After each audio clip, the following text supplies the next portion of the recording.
Welcome friends, आप सभी का स्वागत है एसएससी एग्जाम प्रिपरेशन में। आज का हमारा टॉपिक है डिस्काउंट यानी कि बट्टा। हम इस टॉपिक से 500 से ज्यादा क्वेश्चंस को शॉर्ट ट्रिक से सॉल्व करेंगे। इसके अलावा और भी टॉपिक्स के वीडियोस अपलोड कर दी गई है, तो प्लीज हमारे चैनल को सब्सक्राइब, लाइक, कमेंट, शेयर जरूर करें ताकि हम और भी वीडियोस डालने के लिए मोटिवेट हो सके।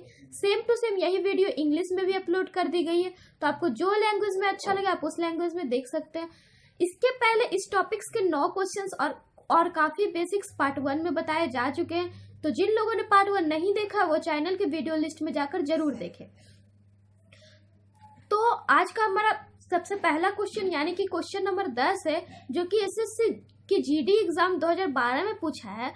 वो हमारा क्वेश्चन कर रहा है, किसी वस्तु के अंकित मूल्य पर 12% की छूट देने के बाद इसे 880 रुपए में बेचा जाता है, तो इसका अंकित मूल्य ज्ञात करें। अंकित मूल्य यानी कि एमआरपी। जैसे कि आप कोई बुक किसी मार्केट में खरीदते हैं तो उसका एमआरपी दिया हुआ रहता है, फिर करा उस पर 12% की छूट है, यानी कि अगर आप बुक खरीदे उस पर 12% की छूट है। उसके बाद यानी कि उसके बाद अगर दुकान वाला करे कि हम इस पे आपको 15% की छूट दे रहे हैं, तो आप क्या करते हैं, एमआरपी में उस 15% निकाल के उसके बाद उसे माइनस करते हैं, तो उसे हम क्या कहते हैं, बेचा जाता है, यानी कि विक्रय मूल्य बोलते हैं। तो यही हमारा क्वेश्चन कर रहा है कि किसी वस्तु के अंकित मूल्य पर 12% की छूट देने के बाद उसे 880 रुपए में बेचा जाता है, तो इसका अंकित मूल्य क्या है। तो इसके लिए हम सबसे पहले क्या करेंगे, अंकित मूल्य और बिक्री मूल्य को निकालेंगे। तो सबसे पहले हम क्या करेंगे, हम निकालेंगे कि लेट हमारा अंकित मूल्य यानी कि मार्केट प्राइस कितना है 100, इस पे 12% की छूट है, तो 12% का अगर इस पे हम छूट देते तो हमारा विक्रय मूल्य कितना हो जाएगा 88। अगर 100 रुपए में हम 12% की छूट दे रहे थे तो हमारा विक्रय मूल्य हो रहा है 88। पर अगर हमारा विक्रय मूल्य 880 है तो उसका हमारा क्या निकालना है, अंकित मूल्य। तो 880 बटा 88 गुना 100, इस तरह से ये हमारा कितने आ गए, 1000 रुपए। 1000 रुपए यानी कि ऑप्शन नंबर सी। ये जो मैंने यहाँ पे 880 बटा 88 गुना 100 किया, ये मैंने क्या किया, तो ये आपका रेशियो का टॉपिक है। रेशियो के कंपैरिजन फॉर्मूला या फिर तुलना करना, ये आपका उसी चैप्टर का टॉपिक है। तो आप उसे अगर और भी बारीकी से समझना चाहते हैं तो आप प्लेलिस्ट वीडियो लिस्ट में जाके देख सकते हैं, आपको ये चीज और भी बारीकी से वहां मिल जाएगी। तो नेक्स्ट है हमारा क्वेश्चन नंबर 11, जो कि CHSL DEO यानी कि डाटा एंट्री ऑपरेटर 2012 में पूछा गया। ये हमारा क्वेश्चन कर रहा है, एक वस्तु जिसका अंकित मूल्य 800 रुपए है 736 रुपए में उपलब्ध है, तो दी गई छूट क्या है। यानी कि हमारा क्वेश्चन करे कि एक वस्तु का हमारा एमआरपी यानी कि मार्केट प्राइस हमारा 800 रुपए है, वो 736 रुपए में उपलब्ध है। 800 रुपए का वस्तु हमारा 736 रुपए में उपलब्ध है, तो उस पर कितने % का छूट दिया गया है। तो सबसे पहले तो हम निकालेंगे कि हमें छूट कितना दिया गया, तो छूट कितने का दिया गया, तो मार्केट प्राइस माइनस जो कि आपका कर इतने रुपए में उपलब्ध है, उसे घटाएंगे तो हमारा क्या निकलेगा, छूट। तो कितने का छूट दिया गया है, तो 64 रुपए का छूट दे दिया है। तो उस पर छूट का हमारा प्रतिशत निकालना है, तो प्रतिशत क्या निकलेगा, कैसे निकलेगा, 64 बटा मार्केट प्राइस यानी कि 864 बटा 800 गुना 100 इक्वल टू कितना हो गया, 8%, यानी कि ऑप्शन नंबर डी। नेक्स्ट है हमारा क्वेश्चन नंबर 12, जो कि CHSL DEO 2012 में पूछा गया। ये हमारा क्वेश्चन कर रहा है, एक वीडियो गेम का विक्रय मूल्य 740 रुपए है और 7.5% की छूट दी जाती है, तो वीडियो गेम का अंकित मूल्य क्या है। यहाँ पे हमारा दे रखा है कि एक वीडियो का विक्रय मूल्य 740 रुपए है और उस पे 7.5% की छूट है, तो वीडियो गेम का क्या निकालना है, अंकित मूल्य। तो इसे हम कैसे निकालेंगे, तो सबसे पहले इस टाइप के क्वेश्चंस में जो हमें निकालना है उसे हम 100 मान लेते हैं। तो हमें निकालने क्या, अंकित मूल्य, यानी कि अंकित मूल्य हमारा 100 हो गया। 100 पे अगर हम 7.5% की डिस्काउंट देंगे, 7.5% की, तो हमारा बिक्री मूल्य कितना हो जाएगा। 100 पर अगर आप 7.5% की डिस्काउंट दे रहे हो तो हमारा विक्रय मूल्य हो जाएगा 100 का 7.5%, यानी कि डिस्काउंट अगर 7.5, अगर हमारा 100 रुपए का वस्तु है तो उसका डिस्काउंट हो गया 7.5 रुपए। इस तरह से अगर इन द रेशियो, ये कभी फैक्टर में, इसे हम फैक्टर में तोड़ दें तो वो हमारा रेशियो होता है, क्योंकि हमें कैलकुलेशन इजी करना है। तो इसे अगर हम फैक्टर में तोड़ते तो हमारा आ रहा है 3:40। अगर 3 रुपए की वस्तु पे 40 रुपए का डिस्काउंट हो रहा है हमारा, तो यहाँ पे कितने रुपए का बिक्री हो रहा है, तो 37 रुपए हमारा क्या आ रहा है, विक्रय मूल्य। तो इसी तरह से ये हमारा कितना आ गया, 740 बटा 37 गुना 40, 740 बटा 37 गुना 40, क्योंकि यहाँ पे हमारा बिक्री मूल्य दे रखा है 740 और यहाँ पे कितना हो गया विक्रय मूल्य 37,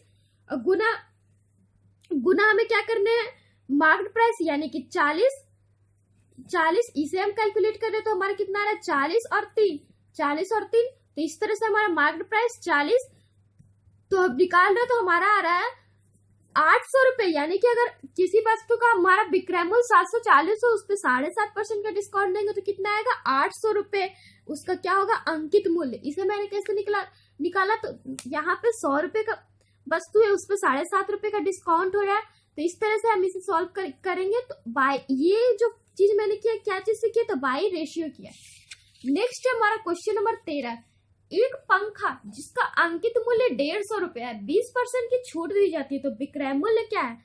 ये हमारा क्वेश्चन कर रहा है कि एक पंखा का अंकित मूल्य यानी कि मार्केट प्राइस 150 रुपए है, उस पर 20% का छूट दिया गया है, तो उसका विक्रय मूल्य क्या होगा। तो इसे हम बाई फॉर्मूले भी बना सकते हैं, तो बाई फॉर्मूले बनाएंगे तो 150 गुना यहाँ पे हो जाएगा 20% का छूट है तो 80 बटा 100, इस तरह से ये हमारा आ गया 120 रुपए, यानी कि ऑप्शन नंबर सी। तो ये तो हमारा बाई फॉर्मूला आ गया। तो एग्जाम्स में ये जरूरी नहीं है कि आपको फॉर्मूले याद होते, इसके लिए भी एक ट्रिक है। तो इसके लिए क्या ट्रिक है, तो इसके लिए सबसे पहले हम क्या करेंगे, मार्केट प्राइस को हम 100 मान लेंगे। तो अगर हमारा मार्केट प्राइस 100 है, उस पर 20% का डिस्काउंट है, तो हमारे इसका विक्रय मूल्य कितना हो रहा है 80, यानी कि 100 रुपए के मार्केट प्राइस पे 20% का डिस्काउंट दे रहे तो हमारा 80 हो रहा है, पर हमारा यहाँ पे अंकित मूल्य कितना दे रखा है 150, तो 150 बटा 100 गुना हमारा विक्रय मूल्य 80, इस तरह से ये आ गया हमारा 120 रुपए, ऑप्शन नंबर सी। नेक्स्ट है हमारा क्वेश्चन नंबर 14, जो कि आपको SSC Delhi police senior inspector 2012 में पूछा गया। ये हमारा क्वेश्चन कर रहा है, एक वॉशिंग मशीन 30% छूट पर बेची जाती है, यदि कोई व्यक्ति इसे 6580 में खरीदता है तो इसका सूची मूल्य क्या है। यानी कि ये हमारा क्वेश्चन कर रहा है कि एक वॉशिंग मशीन है जिसका कि कुछ सूची मूल्य दिया हुआ है, वो सूची मूल्य हमें निकालना है। उस पे कह रहा है कि 30% की छूट पर बेचा जाता है, तो कोई व्यक्ति उसे 6580 रुपए में खरीदता है, तो इसका सूची मूल्य क्या है। तो सबसे पहले इसको इस टाइप के क्वेश्चंस में मैंने आपको क्या बताया, डिस्काउंट और मार्केट प्राइस, या फिर कह सकते हैं मार्केट प्राइस और सेलिंग प्राइस का रेशियो निकालेंगे। तो यहाँ पे उसके बाद जो निकालने है उसे हम 100 मान लेंगे, हमेशा मार्केट प्राइस को 100 मानेंगे। तो अगर मार्केट प्राइस हमारा 100 है, उस पर 30% का डिस्काउंट है, यानी कि उसका विक्रय मूल्य कितना हो जाएगा 70 रुपए। पर हमारा क्वेश्चन कर रहा है कि इसका विक्रय मूल्य हमारा 6580 रुपए, तो 6580 रुपए है और यहाँ पे हमारा 70 आ रहा है, तो बाई रेशियो 6580 बटा 60 गुना 10। ये जो मैंने किया, ये क्या चीज से किया, तो यही बाई रेशियो किया, तो ये हमारा कितना हो गया 9400 रुपए, यानी कि ऑप्शन नंबर सी। नेक्स्ट है हमारा क्वेश्चन नंबर 15, जो कि आपको एसएससी जीडी एग्जाम 2013 में पूछा गया। ये हमारा क्वेश्चन कर रहा है, एक जोड़ी जूते जिनका अंकित मूल्य 475 है और 15% की छूट दी जाती है, तो वह छूट रुपए में कितनी है। हमारा क्वेश्चन कर रहा है कि एक जोड़ा जूता है जिसका कि अंकित मूल्य यानी कि मार्केट प्राइस 475 रुपए है, जिसे कि आप एमआरपी बोलते हैं, वो 475 रुपए, उस पर 15% का छूट दिया गया, तो उसका छूट रुपए में कितना होगा। तो अगर 475 रुपए में, तो यानी कि 475 पे 15% का छूट है, यानी कि 85 475 गुना 85 15 बटा 100, 15% का छूट है, तो 475 गुना 15 बटा 100, इस तरह से ये हमारा आ गया 71.25 रुपए, 71.25 रुपए, क्योंकि हमें छूट निकालने थे, तो 475 का 15% निकालेंगे। ये मैंने क्या किया परसेंटेज, तो परसेंटेज के टॉपिक्स भी आपको अपलोड कर दी गई, तो आप वो भी जाके देख सकते हैं वीडियो लिस्ट में। नेक्स्ट है हमारा क्वेश्चन नंबर 16, एक दुकानदार अंकित मूल्य पर 5% छूट देने के पश्चात 266 रुपए प्रति साड़ी की दर से साड़ियां बेचता है। यदि वह छूट ना देता तो उसने 12% का लाभ होता, तो प्रत्येक लागत मूल्य पर साड़ी का लागत मूल्य ज्ञात करें। यह हमारा क्वेश्चन का है कि एक दुकानदार है जो कि साड़ी बेचता है, हर साड़ी पे वो 5% का छूट देता है, तो वो हर साड़ी को 266 रुपए में बेचता है। लेकिन अगर वो छूट नहीं देगा तो उसे 12% का लाभ होगा। तो हमें क्या निकालना कर रहा है कि प्रत्येक लागत मूल्य पर साड़ी का लागत मूल्य, यानी कि जितना कि उसका लागत मूल्य लगा उस पे साड़ी का कितना लागत मूल्य लगा वो हमें निकालना है। तो ये हम कैसे निकालेंगे? तो सबसे पहले तो हमारा देयक है कि 5% के छूट देता है, तो सबसे पहले हम मार्केट प्राइस और सेलिंग प्राइस का रेशियो निकाल रहे हैं। तो मार्केट प्राइस हमारा हो गया 100, तो 5% का छूट देंगे तो 95। तो यहाँ से हमारा, पर यहाँ पे हमारे दे रखा है कि सेलिंग प्राइस है 266, यानी कि 266 बटा 95 गुना 100। इस तरह से ये हमारा आ गया सेलिंग प्राइस 280 रुपए। फिर कह रहे कि अगर वो छूट नहीं देता तो उसे 12% का लाभ होता है, तो प्रत्येक लागत मूल्य पर साड़ी का लागत मूल्य निकालना है। तो यहाँ पे लेट करेंगे। सबसे पहले हम लेट करते हैं कि लेट हमारा सीपी है जो कि 100 है, तो फिर सीपी और एसपी तो 100 रुपए का सामान है, उसे उस पे अगर हम 12% का लाभ देते तो हमारा सेलिंग प्राइस कितना हो जाएगा? 112। सेलिंग प्राइस कितना हो जाएगा? 112, यानी कि अब पर यहाँ पे हमारा कितना है सेलिंग प्राइस? 280। तो 280 बटा 112 गुना 100 इक्वल टू हमारा आ गया 250 रुपए, यानी कि option number D, option number D. Next है हमारा क्वेश्चन नंबर 17। एक वस्तु की 15% छूट दूसरी वस्तु की 20% की छूट के बराबर है, तो इन दोनों वस्तुओं का क्रय मूल्य ज्ञात करें। यहाँ पे हमारे सबसे पहले क्या करेंगे? पहले और दूसरे वस्तु का हमारा लेट करते कि हमारा पहले और दूसरे वस्तु का क्रय मूल्य एक से पहले का दूसरे का बाई, तो कह रहा कि पहले वस्तु पे 15% का छूट, यानी कि 1 से गुना 15 बटा 100 बराबर है दूसरे वस्तु के 20% का छूट के बराबर, यानी कि 22 गुना 20 बटा 100। तो हमें क्या निकालना है कि उसका वस्तु का क्रय मूल्य क्या होगा? यहाँ से हमारा क्या निकला? 1 बटा 22 निकालेंगे तो हमारा आ रहा है 4 बटा 3, यानी कि ये हमारा रेशियो हो गया 4:3 के रेशियो में। उसके बाद हम क्या करेंगे? यहाँ से बाई ऑप्शन हम इसे चेक करेंगे, तो बाई ऑप्शन चेक करेंगे कि कौन सा ऑप्शन का हमारा रेशियो 4:3 आ रहा है। तो यहाँ से हम चेक करें तो इसका रेशियो हमारा 4:3 नहीं आ रहा है। इसका चेक करेंगे तो ये भी हमारा 4:3 नहीं आ रहा है। इसका चेक करें तो ये भी नहीं आ रहा। पर इसे आप देख सकते हैं 80:60, तो ये हमारा कितना हो गया? 4:3, यानी कि option number D, option number D. ये जो x इंटू 15/100 ये सब मैंने क्या चीज सीखी? तो ये सब बाई परसेंटेज। नेक्स्ट हमारा क्वेश्चन नंबर 18। एक फुटकर विक्रेता किसी चक्की को एक थोक विक्रेता से 15% छूट पर खरीदता है और उसे 1955 रुपए में 15% लाभ पर बेच देता है। खुदरा विक्रेता को थोक विक्रेता से कितने रुपए छूट में मिले? ये हमारा क्वेश्चन का है कि एक फुटकर विक्रेता जो है वो किसी चक्की को एक थोक विक्रेता से 15% छूट पर खरीदता है। थोक विक्रेता जिसे कि होलसेल बोलते हैं, वो होलसेल से 15% छूट पर एक दुकानदार खरीदता है और उसे 1995 रुपए में 15% लाभ पर बेच देता है। तो खुदरा विक्रेता को थोक विक्रेता से कितनी छूट मिली? तो सबसे पहले हम देख रहे हैं कि ये जो है कितने रुपए में बेच रहा है? तो 1955 रुपए में कौन बेच रहा है? तो फुटकर विक्रेता। फुटकर विक्रेता के लिए यानी कि रिटेलर जो है 1955 रुपए में 15% लाभ पर बेचता है, यानी कि सेलिंग प्राइस उसका 1955। 15% लाभ पर बेचेगा तो हमारा कॉस्ट प्राइस कितना हो जाएगा? कितने में वो खरीदेगा होलसेलर से? तो हमारा हो गया 1955 गुना 100/15 115 इक्वल टू 1700 रुपए में वो होलसेलर से क्या खरीदता है? चक्की। तो वो होलसेलर उसे कितने का छूट दिया था? तो 15% का छूट दिया था। तो अगर हमारे 1700 रुपए में वो चक्की को खरीदता है होलसेलर से, तो हमारे यहाँ से होलसेलर का मार्केट प्राइस कितना होगा? क्योंकि वो छूट दे रहा है कितने का? 15% का। तो 1700 गुना 100/85 तो आ गया 2000। तो हमारा यहाँ पे मार्केट प्राइस पता है, डिस्काउंट यानी कि छूट का परसेंट भी पता है 15% है। तो हमें क्या निकालना है? कितने रुपए छूट मिली? तो छूट मिली यानी कि डिस्काउंट कैसे निकलेगा? तो 2000 गुना 15/100 यानी कि 3300 रुपए, यानी कि ऑप्शन नंबर सी। नेक्स्ट है हमारा क्वेश्चन नंबर 19। एक रेडियो का अंकित मूल्य 480 रुपए है। एक दुकानदार 10% की छूट देने के बाद भी उसे 8% की लाभ होती है। यदि कोई भी छूट न दी जाए तो उसे कितना प्रतिशत लाभ होगा? ये हमारा क्वेश्चन करे कि एक रेडियो है उसका अंकित मूल्य 480 रुपए है। एक दुकानदार जो है उसे 10% की छूट देता है, फिर भी उसे 8% का लाभ ही होता है। तो अगर उसे कोई छूट न दिया जाए तब उसे कितने परसेंट का लाभ होगा? तो सबसे पहले तो हमारा दे रखा है कि रेडियो का अंकित मूल्य कितना है, 480 रुपए। तो अगर उस पर 10% का छूट देता है, 10% का छूट देता है तो उसका सेलिंग प्राइस कितना हो जाएगा?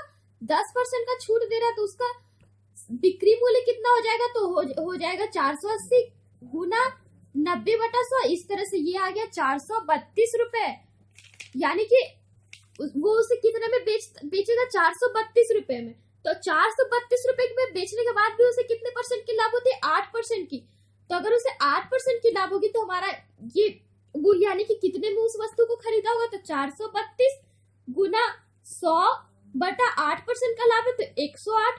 इस तरह से ये आ गया 400 रुपए।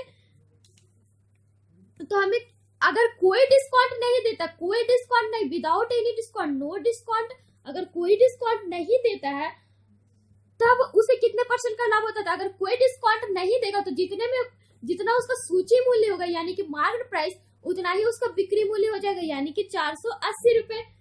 तो उसके बाद हमें क्या निकालना है? परसेंट प्रॉफिट, कितने परसेंट की लाभ होती है? तो लाभ प्रतिशत निकालने के लिए यहाँ पे कितने रुपए का लाभ हो रहा है? तो 80 रुपए का। तो 80/400 गुना 100।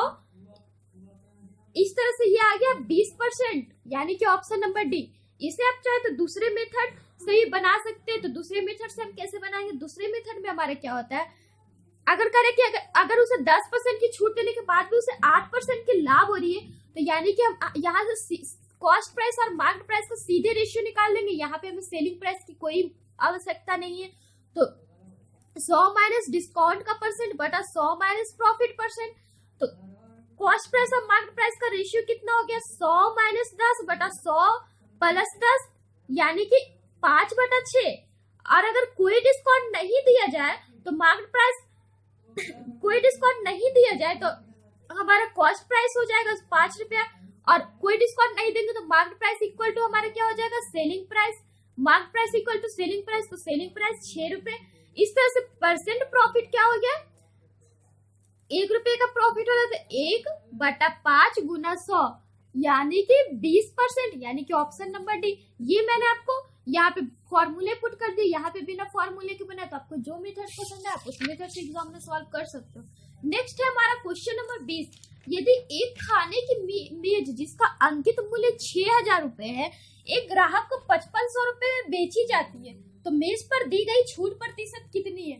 ये हमारा क्वेश्चन करे कि एक खाने की मेज का अंकित मूल्य यानी कि एमआरपी यानी कि एमपी हमारा दे रखा है 6000 रुपए है। कह रहा उस पे उसे वो ग्राहक 5500 रुपए में खरीदता है यानी कि सेलिंग प्राइस हमारा जो दुकानदार का हो गया वो कितना हो गया? 5500 रुपए। तो हमें दे रहा कि उस पे दी गई छूट परसेंट कितनी होगी? तो छूट कितने के हो गए? कितने का वो छूट दिया? तो 500 रुपए की। तो हमें क्या निकालना है? छूट परसेंट यानी 500 बटा मार्केट प्राइस 6000 गुना 100 यानी कि 25/3%, 8.1/3%, ऑप्शन नंबर सी। नेक्स्ट है हमारा क्वेश्चन नंबर 21 जो कि आपको जीडी एग्जाम 2013 में पूछा गया। ये हमारा क्वेश्चन कर रहा है 20% छूट के पश्चात एक कमीज का मूल्य 64 रुपए है तो उसका वास्तविक मूल्य क्या होगा? क्वेश्चन करें कि अगर 20% छूट दे रहा है तो एक कमीज का मूल्य फिर भी 64 रुपए है तो उसका वास्तविक मूल्य क्या है? तो इसमें हम क्या करेंगे?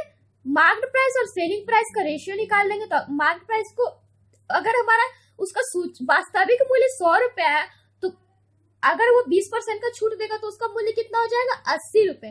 तो कर 20% छूट देने के बाद उस कमीज का मूल्य 64 रुपए हो रहा है, पर यहाँ पे हमारे कितने हो रहा है? 80 रुपए। तो यानी कि 80/64 गुना हमें क्या निकालना है? वास्तविक मूल्य यानी कि 100। इस तरह से ये हमारा आ गया 80 रुपए यानी कि ऑप्शन नंबर बी। तो आज के लिए बस इतना ही। आगे के क्वेश्चंस के लिए आप हमारे चैनल के साथ बने रहिए। Then take care and bye.